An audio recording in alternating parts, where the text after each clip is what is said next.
Jadi air yang suci dan mensucikan tadi itu kalau dilihat dari segi kemakruhannya, ada yang tidak makruh dipakai, yakni air mutlak tadi.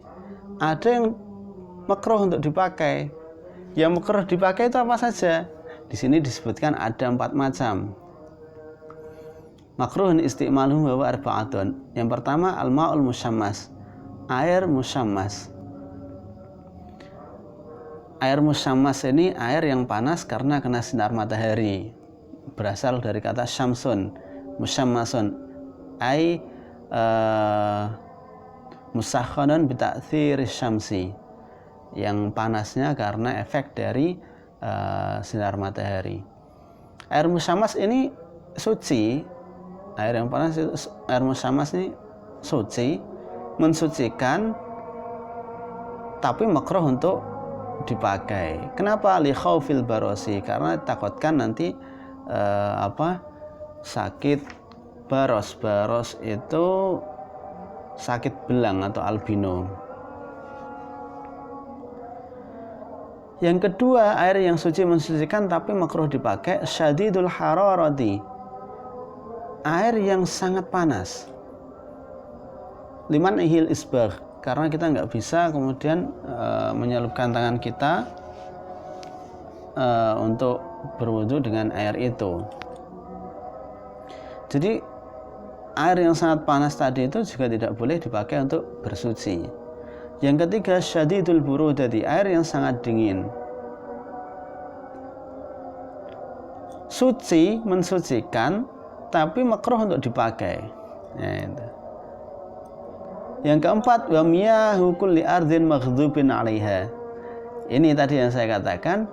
Yang keempat ini air dari setiap sudut bumi ini yang dibenci oleh Rasul. Maksudnya gimana? Ini dalam satu hadis di kitab Sahih Bukhari disebutkan, suatu ketika Rasul tuh sama sahabat-sahabat yang lain pernah dalam perjalanan sampai pada daerahnya orang Tsamud. Di situ ada sumur, kemudian sahabat-sahabat yang lain mengambil air dari sumur itu, diudek airnya, diminum, kemudian dikasih Nabi. Tapi kata Nabi, coba itu kasihkan ke onta itu, nakoh, onta betinanya. Terus kata Nabi, udah jangan ambil air ini, ambil air dari sumur-sumur yang lain. Dari hadis itu kemudian ulama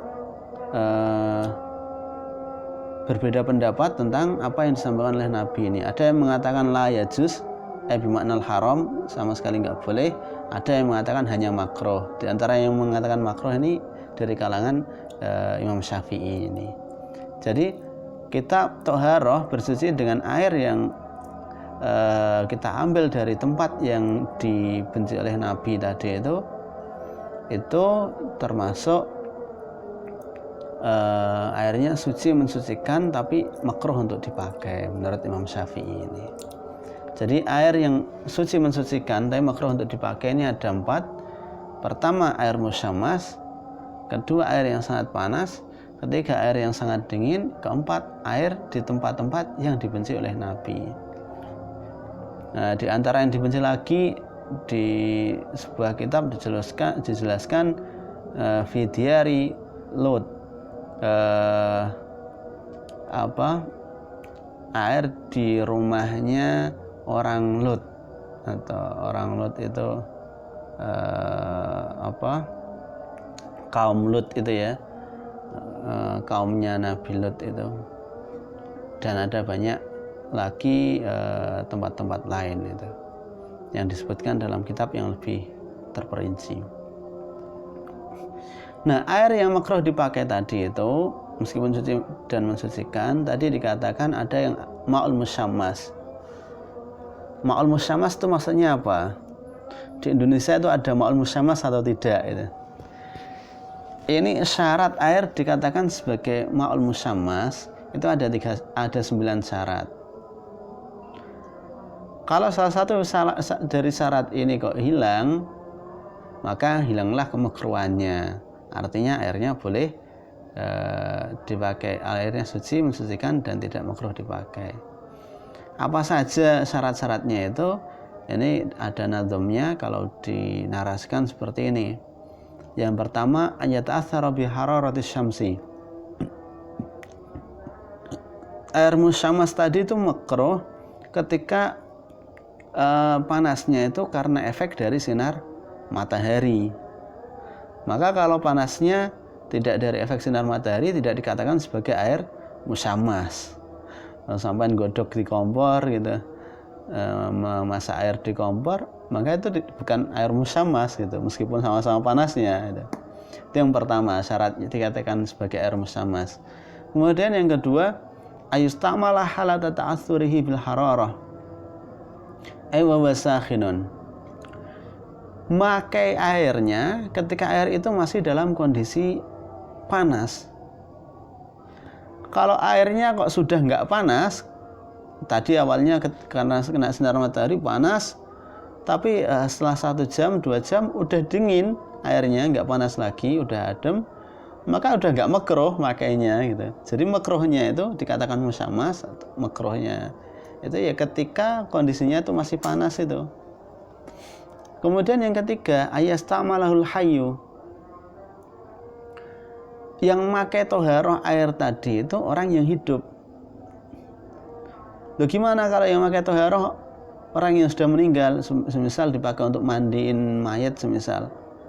Kalau menurut Ibnu Hajar di sini tidak makruh, fala yukrahu istimaluhu fi haqqil mayit inda Ibnu Hajar. Tapi menurut Imam Romli mengatakan la farqa bainal hayyi wal mayyiti inda Romli fa yukrahu istimaluhu lahuma. Enggak ada bedanya antara orang hidup dan orang mati, maka tetap sama-sama makruh meskipun untuk orang yang meninggal. Kemudian syarat yang keempat, air itu dikatakan mustakmal, ayakuna fi ina'in muntaba'in kal hadid wan nuhas war rasas illa dhahaba wal fiddah. Airnya itu ditaruh di tempat yang dicetak seperti besi atau aluminium atau cetakan-cetakan yang lain. Sampai taruh di aluminium atau di besi atau tempat-tempat yang lain selain emas dan perak gitu. Tapi kalau itu sampai taruh di emas dan perak, itu tempat yang terbuat dari emas dan perak, maka airnya tidak makruh, tidak jadi air musyamas. Kenapa kalau di tempat yang terbuat dari emas dan perak tidak jadi air musyamas? Karena li sofai jauhirima falayan faslu minhuma syai'un minaz-zuhumah. Li sofai jauhirima falayan faslu minhuma syai'un minaz-zuhumah. Alasannya ini karena tempat yang terbuat dari emas dan perak itu kan sangat suci, sangat bersih permukaannya itu. Maka dari itu nanti tidak muncul zuhumah. Zuhumah itu bau aneh yang kemudian bau tidak enak yang kemudian bisa menyebabkan penyakit belang atau albino itu. Nah ini kalau airnya ditaruh di situ, maka nggak muncul zuhumahnya tadi itu. Beda kalau ditaruh di tempat yang terbuat dari besi dan seterusnya, itu nanti akan muncul itu, sehingga ada kemungkinan nanti kena penyakit belang itu. Nah itu, jadi dimakruhkannya air musyamas itu kan tadi ilatnya itu karena bisa takutkan nanti bisa menimbulkan baros atau penyakit belang itu. Maka ketika airnya itu dipanaskan di wadah yang terbuat dari emas atau perak, maka itu kan nanti nggak ditakutkan muncul bau-bau yang kemudian bisa menyebabkan penyakit itu, maka tidak dimakruhkan kalau tempatnya dari emas dan perak. Kemudian yang kelima, syarat air itu dikatakan musyamas ayyakuna fi waqtin harin. Makai airnya itu ketika dalam kondisi atau cuaca yang panas. Kemudian yang keenam, ayustamala fil badan la fi thawb. dipakai untuk mensucikan badan, tidak untuk mensucikan pakaian. Kalau mensucikan pakaian nggak apa-apa, dipakai untuk nyuci gitu. Malah kadang itu kan ada sarung itu yang kalau sarung bagus dicuci pakai air hangat, itu kan ada yang seperti itu nggak apa. Yang ketujuh, ayakuna fi kutrin harin.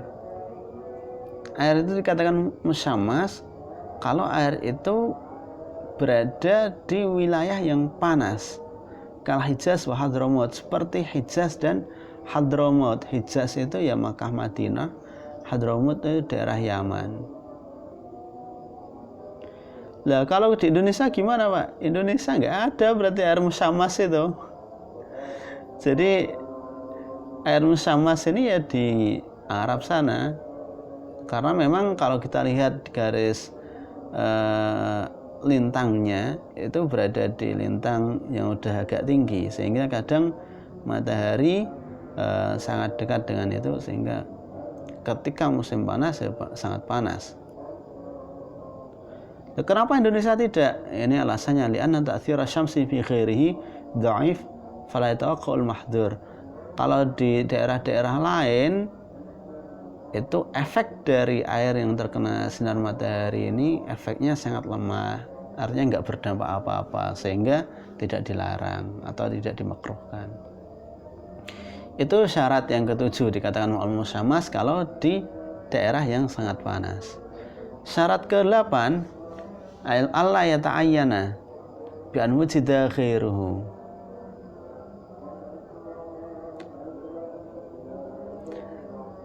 Syarat ke-8 dimakruhkannya ma'ul musyammas ini ketika tidak ada air lain selain air itu. Nah, ketika masih ada air lain selain air musyammas, la yata'ayyan, tidak, yang ada di daerah situ tidak hanya air musyammas gitu, tapi masih ada air-air lain selain air musyammas yang bisa dipakai untuk bersuci.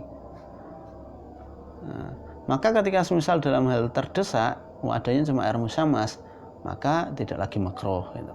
Nah, ini makruhnya kalau masih ada pilihan lain. Dan yang terakhir, syarat terakhir dikategorikan sebagai air musyammas, Allah yahsyal alam, ketika tidak ditakutkan nanti kena penyakit. Kalau ditakutkan kena penyakit gimana? Fa in khasyal alam haruma alaihi taharatu minhu. Kalau tidak ditakutkan kena penyakit, hukumnya makruh. Tapi kalau ditakutkan kena penyakit, hukumnya malah haram. Nah ini, kenapa kok haram? Ad-daror yuzal, kemadaratan itu harus dihilangkan. Kenapa sih air musyammas itu dimakruhkan untuk dipakai? Di sini dikatakan illatul karohah, illat dimakruhkannya air musyammas itu anna ina alma'il musyammasi takhruju minhu zuhumatun turisul baros, bahwa tempatnya air musyammas tadi ketika dipakai untuk menampung air musyammas tadi itu akan mengeluarkan bau tidak enak yang bisa menyebabkan penyakit albino atau penyakit belang itu. Maka di sini dimakruhkan itu. Kalau menurut Imam Nawawi tentang air musyammas ini, wakhtarul Imam An-Nawawi adamal karohah, enggak makruh air musyammas itu. Lidha'fi ma warada fi dzalik, karena hal-hal yang ditakutkan tadi itu sangat lemah. Ini kalau menurut Imam Nawawi. Tapi menurut imam yang lain, ini air musyammas ini dimakruhkan. Jadi ini pembagian yang pertama, air itu dari segi hukumnya air yang suci dan mensucikan. Air yang suci dan mensucikan dibagi lagi menjadi dua. Air yang suci mensucikan tidak makruh dipakai, yakni air mutlak. Yang kedua, air suci mensucikan tapi makruh dipakai, yakni air musyammas.